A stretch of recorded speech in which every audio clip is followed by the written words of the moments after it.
Bago ka umalis ng iyong tahanan ay gawin niyo po muna ito upang sa ganon, swertihin ka sa inyong pupuntahan. Ay di ba nga po sabi nga po ay maglagay ka ng 50 pesos sa likod ng inyong pong cellphone upang sa ganon hindi ka naubusan ng pera. Hindi lang po yan sa likod ng cellphone nilalagay. Nilalagay din po ito sa loob ng ating pong sapatos upang sa ganon, lalo na kung ang transaksyon na pupuntahan ninyo ay tungkol sa usapin ng kaperahan. Halimbawa, sa inyong negosyo, ikaw po muna ay maglalagay ng 50 pesos na ganyan ang itsura at ito po ay ipasok mo na ang inyong pong paa. Asahan nyo na sa araw na kung kailan kayo ay naglagay ng 50 pesos ay magkakaroon ka ng malaking benta. Halimbawa, ikaw po ay nag-aahente ng lupa. Mainam po mabossing ko na maglagay ka ng 50 pesos sa inyong pong sapatos bago ka umalis ng inyong pong tahanan upang sa ganon, yung inaahente po ninyo ay madil po ninyo. At ikaw ay maging matagumpay lalo na sa pera. Lalo-lalo na kung ikaw ay tataya ngayong araw na ito kung kailan mo ito mapapanood. Maglagay ka ng 50 pesos na ganito ang itsura, nakaharap na ganyan. Pagtanggal mo ng inyong sapatos, nakaharap pa rin na ganyan yung tao, mabossing ko sa inyong pera. At pagkatapos ikaw ay tumaya. Mag-wish ka na ikaw ay mananalo ng jackpot. Ito po ay wala namang masama na sumubok, lalo na at maganda naman ang may dudulot. Halimbawa, ikaw po ay naghahanap ng trabaho.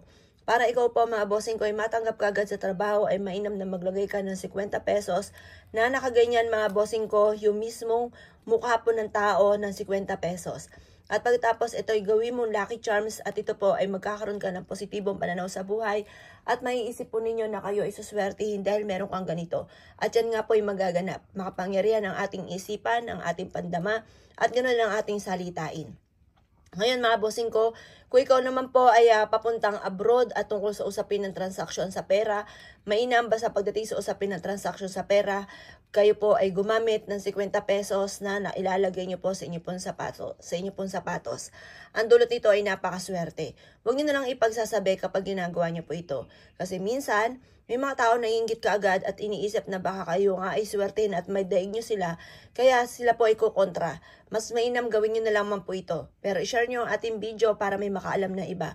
Ang mga tao nagsishare naman ganito mga kaalaman na maganda naman po na idudulot sa kapwa ay nasa inyo ang pagpapala. Nagsishare ka pa lamang ikaw ay sinuswerte na. Mainam po mga bossing ko nang gawin nyo ito ng tahimik.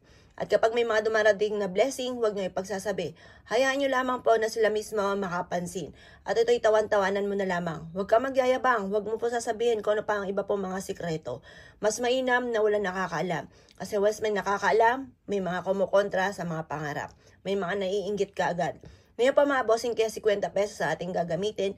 Ito ay kulay pula. Ang pula ay nagtataboy ng malas at tumahatak ng swerte. Kaya kung nais yung mataboy din ng mga kamalasan ng mga tao, lalo na mga inggitera, gumamit ka ng kulay pula. Kagaya ng 50 pesos. Kaya kung ikigagawa ng ganito mga pamamaraan, ay siya mga boss, good luck po sa iyo po lahat.